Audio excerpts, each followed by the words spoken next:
welcome to the Talking Circle. Michael, you're not quite in a circle. Come on. Yes, I know that. Yeah, I should have noted that. I'm auditioning for the part. So, wow, so good to see so many familiar faces and such a packed out audience. I probably can't take any credit for that. That's all you're doing. So thank you. I hope you're getting something treated well for supporting me, Michael. Wow, glad to be here. We go back nearly 10 years. Yes. Not that we've been in constant contact, but you know, your distant claim to fame. Yeah. And I haven't even introduced you properly, Michael, but you are Sir Michael Palin. I am. Yeah. And I'm 5'11" and a half. And I weigh 75 kilos. And you are best known for your role as the narrator in The Clangers. Is that right? Ah, yeah, yes.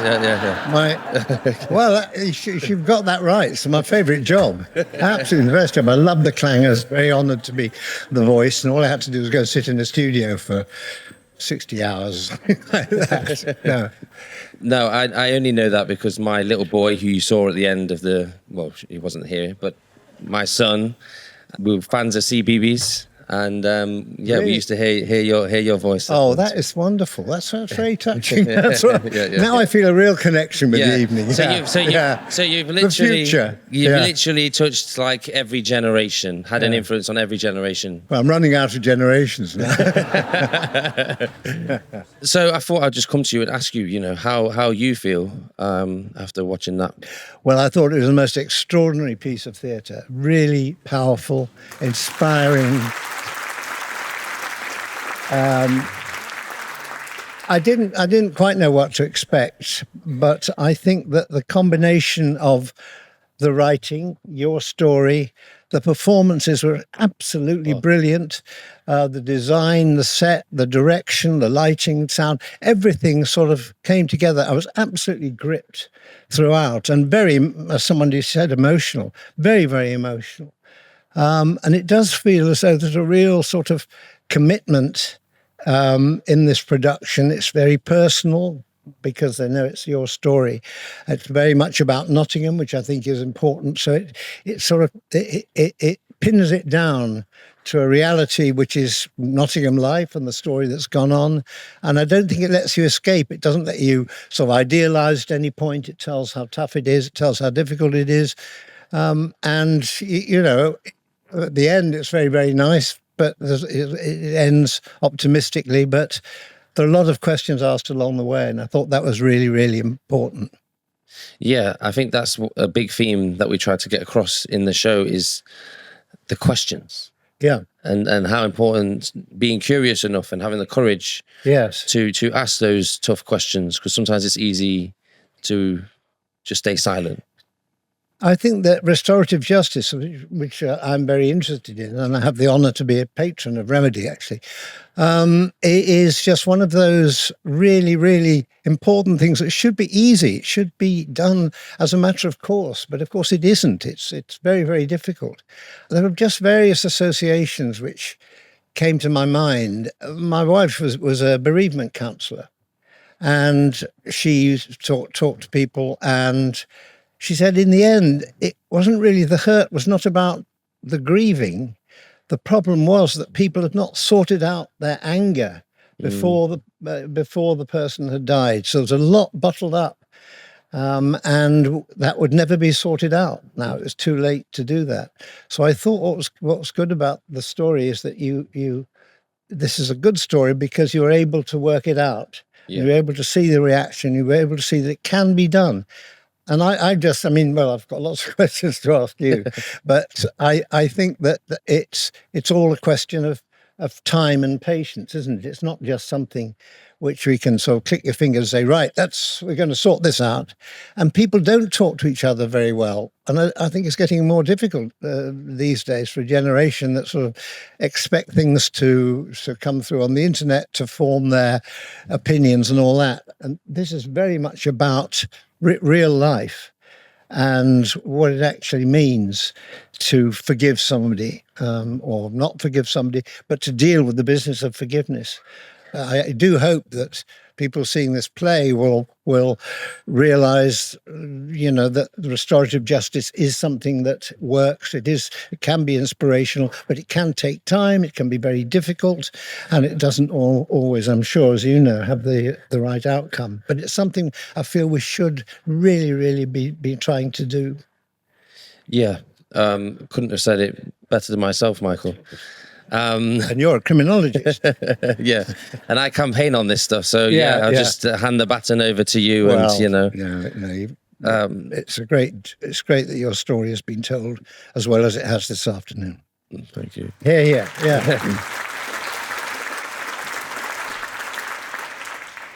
So I first heard about you in 2015. You'd been on my radar, slightly before for other reasons, but I was a Longford Trust scholar. For anybody that doesn't know, the Longford Trust is a charity that helps people go back to university that have been in prison.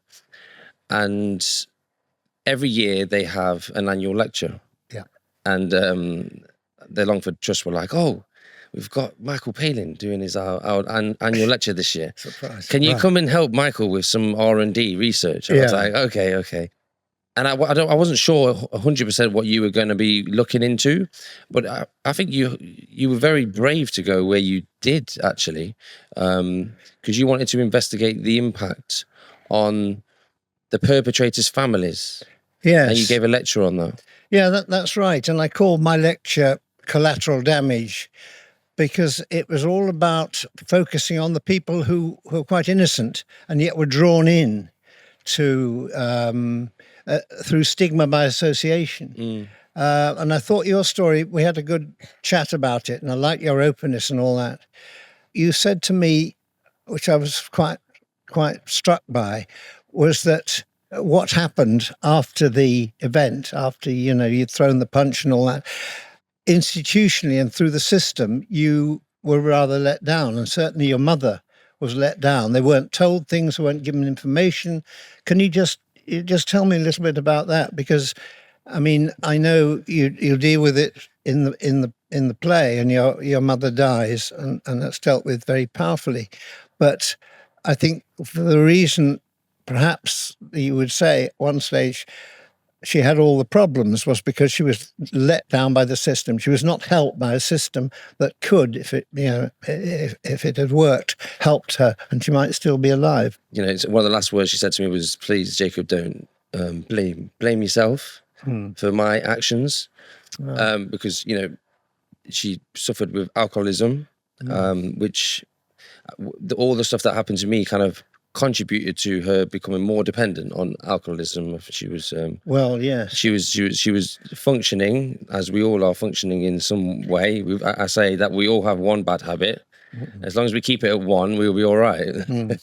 It's when you add 2, 3 or 4 that we start running into problems. But she stopped functioning, and she was a childminder, and that's the only job she'd known, and she brought up lots of kids in the meadows. And we used to have kids coming into the house, and on the first day or the first couple of weeks they'd be coming in. I remember, because as I got a bit older, as a teenager, I'd see all the young kids that she was looking after, and the first few days they'd all be coming in, oh fucking hell, sticking their fingers up and that. And then by the time they got to secondary school, they'd become learn the manners, and they'd turn a lot of kids around. Yeah, so she'd help, and she'd help turn them around, and teach them a new language. Her, many of us will know, we find change hard, whether that's going to prison or whether that's losing your job. And she lost her job and that stability, and went into renting, and kind of just spiraled out of control really quickly. Yeah, but she lost her job. I mean, that must have hurt her a lot, and taken some pride away. Yeah, taking that sense of pride away, and that kind of, it wasn't her fault that she had me living in the house, and then just the general kind of stigma of just feeling like, oh, how can you bring up, even if people weren't asking the question, we all have that kind of inner voice, don't we? That's, what do people think of me? my son, Oh yeah, yeah, did this thing, yeah. and people saying to her, oh, tell you brought up a killer, and all these other things, and I think that would have. I mean, this must have come from obviously. I think you deal very well when we've talked about the social stigma, about the way people in the street will shun her or you, or ever killer's mother and all that sort of thing. But also things weren't made very easy for her by the system. Nobody really helped her in that first time. And I think, talking to you, the police just came round and said, your son's killed somebody. It was quite a while afterwards before she was even sort of brought in, and then she wasn't allowed to sort of speak to you. Yeah, wasn't allowed to speak to me. Guilty by association, almost, the way that there wasn't the same amount of care from the police, in terms of. I know in the play, and I don't want to call Joan now, but she is his. But in the play, Joan talks about victim liaison officers being assigned to people, rightly so, in those situations, but them not necessarily being that supportive. For my mum, I think they might not have been supportive, but it still would have been helpful if there was someone somewhere that could talk her through the process of what's going to happen to your son now. You might lose your job. Just talk her through the process in terms, because she didn't have any knowledge of the criminal justice system either, and she didn't drive. There's just little things like she didn't drive. So as a kid, we used to, all those references to trips to Columba Park or White Post Farm or wherever it was, or to the Panto. It was always a bus. And so she never learned to drive. So her visiting Glen Parva, even though it was Leicestershire, it was just very difficult. No one could bring her to come and see me, and she didn't have any money. So it's just, and one of the biggest things for people reintegrating back into the community is about family attachment and family bonds and pro-social connections to people in the community. And if you get, I had already kind of drifted off into unhealthy friendship groups and being a bit lost. And I think it's important to keep the family connected if possible. I got involved through my interest in, I visited various prisons, and I just thought the people inside the prison, all right, they've got to be punished, but that's a very, sort of short. It's less important than being sort of brought back to mainstream life, and that means talking to them and learning about things, giving them opportunities so there's life afterwards and all that. And a lot of that I found was done through families, and I became interested in action for prisoners' families. A very small support group, but it was mainly run by prisoners' families who were trying to address all these things about how difficult it is when someone's in prison a long way away. You can't get to see them. If you can't get to see them, you can't then work with them to help them later on. And it's just the figures are extraordinary about the number of people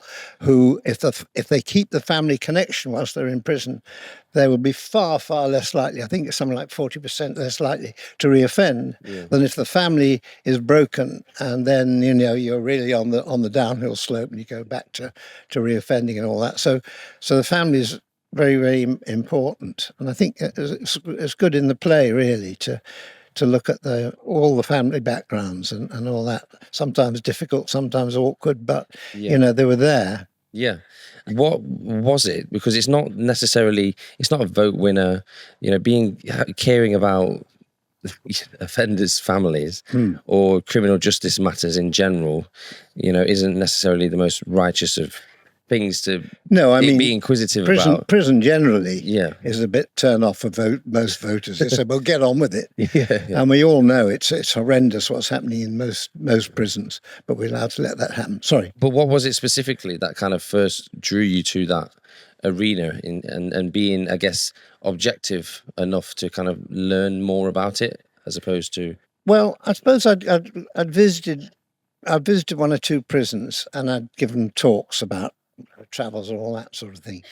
And I saw it as a real challenge to try and get people to engage with me. And there'd be a group of maybe 10 guys or something like that in a prison, and I'd be introduced, and they say, "You got 50 minutes," and off they go.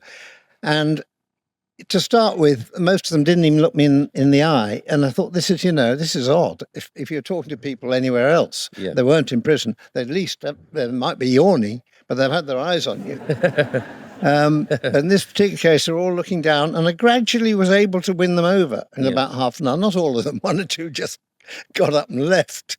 I thought, what else have we got to do?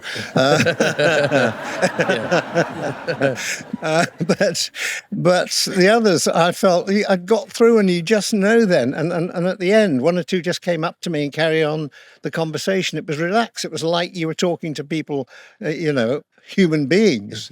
That was the thing. So I think when the prisoners' families group came to me and said, would I be interested in just sort of speaking out for them or meeting up for them? I met up with them, actually, and they raised these various issues about families. And as I've said earlier, the importance of the family throughout this is absolutely vital. Once the family link is completely broken, then people are on the downward spiral. Keeping families together or making authorities and people involved in the justice system aware of the importance of families, and it is low on the agenda, as you absolutely say, but it should be high on their on their conscience. Yeah, one thing that I have been focused on a lot now is the family, and it is relationships. Yeah. And how do we get people having healthier relationships? Yeah.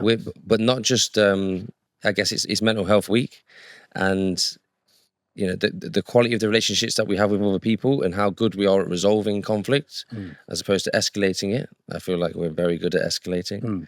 But also the relationships that we have with ourselves as in return, and hopefully this show shines a light on that as well in terms of the personal journey and those with others. I think it's really good. It shows your transformation, because there's quite a lot in the first half where you're just a rather nasty lad, kind of going around there, just shouting at people and traveling with the gang and all that. And I think that's very, very good. It's not making you into a saint, because you're not a saint. None of us are saints. Exactly. That possibility of transformation, and I think it's a very tricky thing to do. I've seen it done before, and it's a little bit easy, and you don't you see, they've just jumped something there in order to make a happy ending. This, throughout, I felt it was developing exactly the right pace, and you understood what was going on each time, and you understood the reluctance of people to talk. And James Graham, he writes this wonderful dialogue, which sometimes is completely broken. People who start sentences and can't finish them and all that. Yeah. I think that's really good. I think it says an awful lot about the feelings of the people involved. And I mean, he's done an absolutely fantastic job. Yeah. And I think that's the difference between the two acts. Yeah. It's a person who... Wild, but wild because he didn't have the language to express himself. That's interesting, yes. And he didn't have the relationships where he felt he could be vulnerable, especially for men. Yeah. I believe that the big issue for men is that we're not comfortable being vulnerable. And I'm one of those people now where I'll have a good cry. Yeah, quite a few times. I'm sure lots of people did this afternoon. Hopefully you've all tissues were passed around. Had a nice little cry. Yeah, I always feel good after a cry. But it's just, that's what we want to get across, is that there's power in being vulnerable and connecting with your emotions. And as I started to learn the importance of that in the second act and through meeting David and Joan, I was like, wow, I was hurt. The reason I was the way I was is because I was hurt and I didn't have the words to express myself. I didn't trust anybody, and I didn't know how to be vulnerable. And that's what restorative justice did for me. And then I just built from there. I think David's story too is good, because he ultimately, you get on to the thing of forgiveness, which I think is a very powerful ending. But he's come a long, long way. I think if you feel he's someone who his gut instinct is, you killed my son, that's it, end of story. Yeah. And the fact this gradually breaks down, and you see other people talking to him, and I mean, it must have taken a long period, all this. So we're just seeing it in 2 hours. But how how long would you say the whole process was from the moment of James's, you threw the punch until you got together with parents and So I shook hands? threw the punch in 2011. Got out of custody. That's true, by the way. New Year's Eve, 2012, and then we got in touch with each other. They made the inquiry about whether I wanted to speak to them. 2013, and then we met in 2015. So we had once I was out of custody, we were speaking for 2.5 years, and then when I got a place at university, they felt comfortable meeting with me and holding me accountable. Jones says quite often, we welcomed you into the lion's den. Yes, and I can tell you, it definitely felt like the lion's den. But I needed to hear that stuff, because the other issue and point of the play is that we can all walk around from our own point of view, because that's all we have, right? But the power of restorative justice is it allows you to really put yourself in someone else's shoes. Yes, and you can't be ignorant anymore. Yeah, no, that's right. Yeah, and that process has to be carefully and patiently gone through, hasn't it? There could have been points between 2011 2015 or whatever where it just broke down. I mean, you must be aware. Did that happen to you? Were there times when you thought this is never going to work out? You're never going to resolve it, what you feel? The thing about, because what ended up happening with me is that I went through the restorative justice process, and then I was like, how have these people been able to facilitate this conversation between us? In a way where it felt like we was all moving at the right pace. We all felt safe, even though we're having difficult conversations. We're all moving towards, repairing the harm or healing, however you want to say it, identifying what our needs were and how we're going to get those needs met and how we're going to make this process helpful. I was like, how have they done that? They must be like magicians, right? And because as you can see, I was useless at trying to have conversations. So I was like, well, up to a point. To a point, yeah. And I was like, these are the skills I need. I want to learn how to facilitate conversations. I want to learn how to resolve conflict. Because I was like, that's probably one of the most important skills to have long term if I was going to stay out of trouble. And so I went on the journey of getting, you got Huey here in the front row. He helped me when I came out of prison. He got me to come and do my first public speech at Restorative Justice Conference. And I just continued to learn those skills. I was like, okay, what is it about this? I need to learn how to express myself. They're the most important skills. Emotional intelligence. We don't put enough importance on emotional intelligence in school. In school, it's all about memory test. How much information can you recall at the end of the year? And then we'll judge you on how much, how good you are as a human being, how intelligent you are. And so a lot of the work I do now in schools is about how teachers can support young people to express themselves better, and how I can help young people and older generations express themselves better and find a language that works for them too. Hard task, but I mean, going to schools, I think, is very, very important, because you get minds which are not already set on any particular course, and I think that's very good, amazingly good that you do that. But but you've got an extraordinary story to tell, and you tell the full story, and you say that you killed somebody, and so that I think gives it a tremendous amount of strength. It's not a theoretical situation you're dealing with, it's an actual situation that happened. And the fact that you can now talk to, the mother, and I just, Jo, and I met her earlier, absolutely lovely lady. The fact that you two can talk, I think it's just brilliant. Sorry, I get a bit emotional.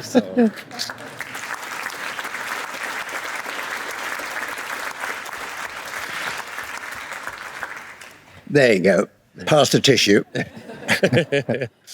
I'm conscious of time. We could keep going for a long time. But, many years. Many years we could.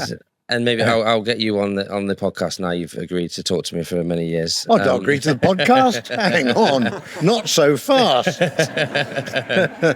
And then we'll write a book together, and then we'll go Jacob, travelling together. No, joking. Sorry, I'm 81, so you better hurry up. But I thought it would be good for some of the audience to be able to ask some questions in the last 10 minutes of the time we have. If anybody, it's difficult to see. Do you want from the up audience here. lighting up perhaps a bit, or what? The question, in case nobody heard it, was how well publicised is the restorative justice process in terms of in probation, in police, in everywhere else?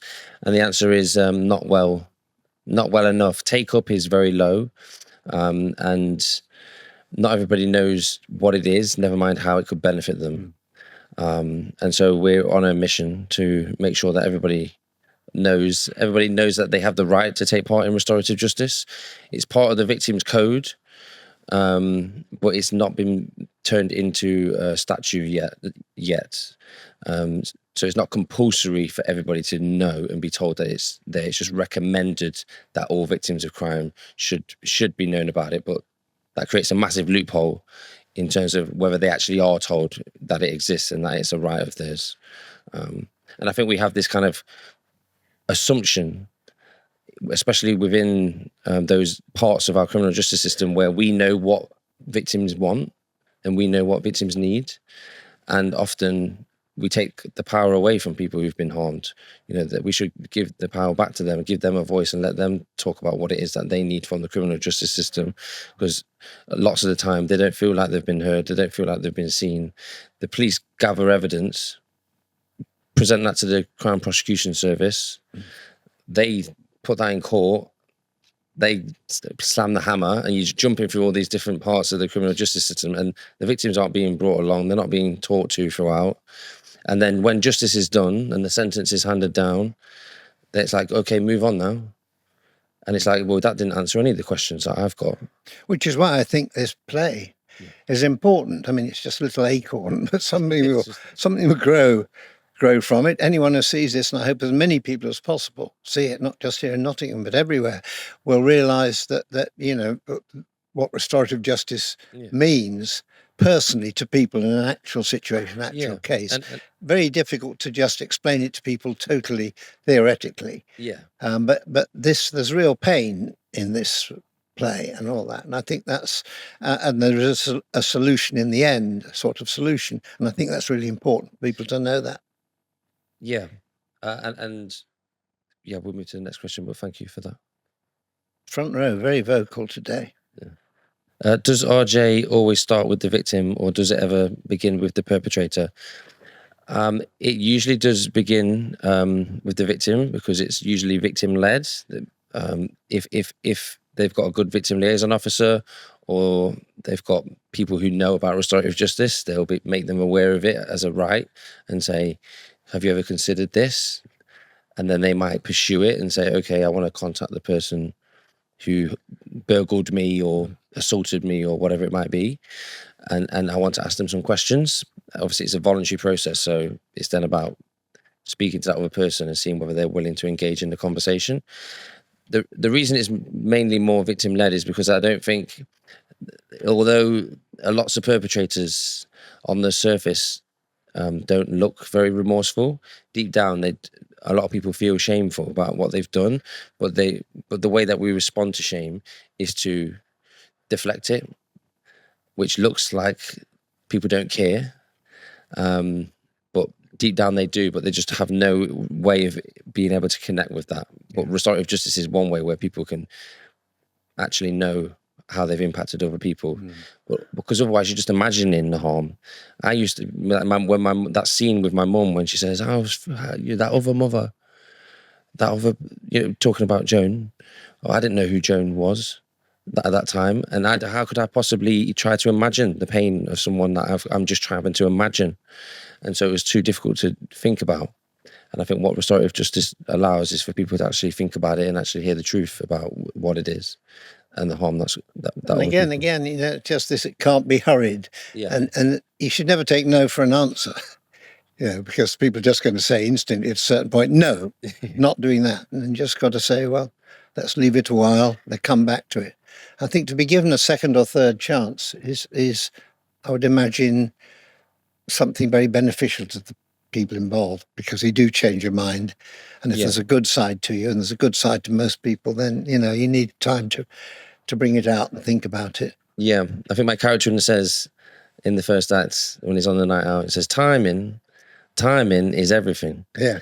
And it's the same with restorative justice as well. It's leaving that door open so that, you know, there might be a time when you're feeling like you have a better understanding of the questions you want to ask, when it's a bit less raw, or when you've processed it a little bit.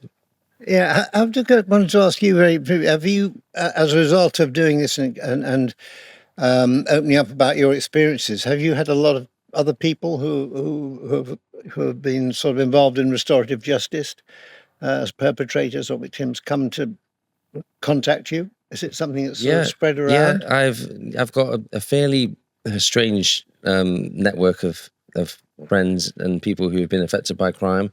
I know a lot of other young men who have committed one punch. All right. Okay, I know fairly few people who've committed manslaughter, and there's like a little group of people who talk about the shame of living with the guilt for the various different reasons, driving offences and all sorts of things. Other mothers, because I'm an anti-violence campaigner, it's usually anti-violence campaigners are from the people who have been harmed side, as opposed to those that have caused the harm.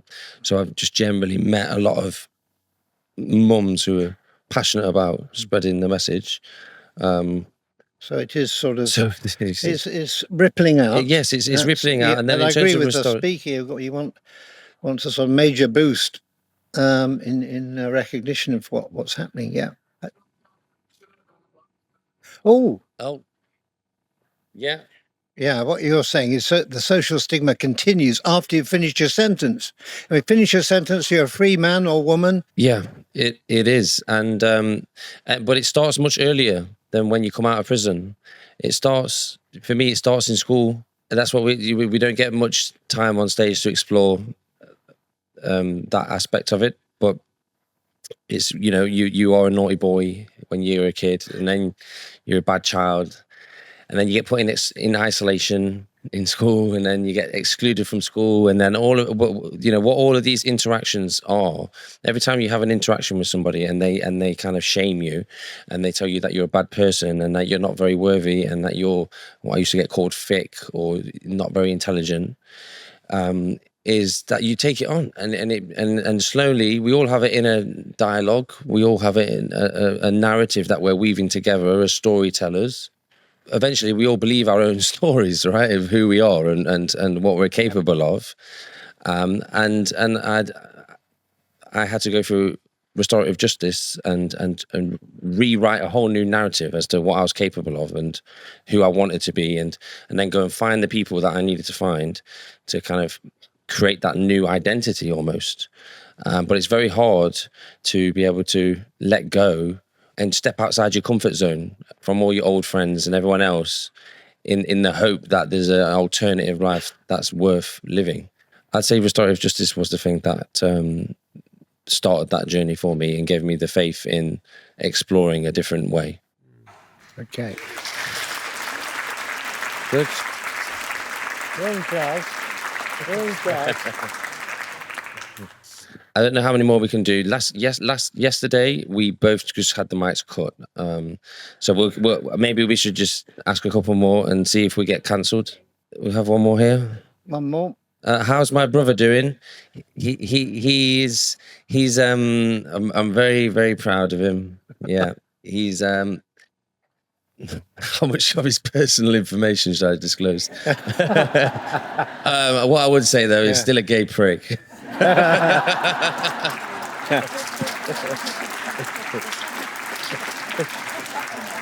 Yeah. On that note. On that note, yeah. Yeah, applauding. Yeah, round of applause to Joan and David. Yeah. Without them, none of this would ever have happened. No, exactly. Yeah, thank you. Thank you. Well, thank you for giving me the chance to come up here. Thank you, Michael.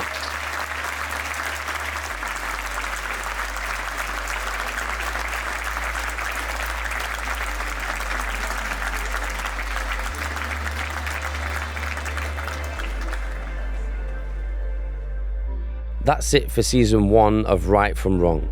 I hope you got something out of my story. In future seasons, I hope to explore some of the deeper themes from season 1. Please reach me on my social media platforms at Jacob Freeman with 3 E's to let me know what future topics you'd like exploring and what guests you'd like me to be in conversation with. This podcast, along with the play and my book, have all been milestones in using my story to inspire positive dialogue around repairing relationships, reforming the justice system, and promoting the restorative process, which encourages accountability and compassion. This is just the beginning. Right from Wrong isn't a podcast. It's a movement. We're taking these ideas into schools, prisons, parliament and beyond.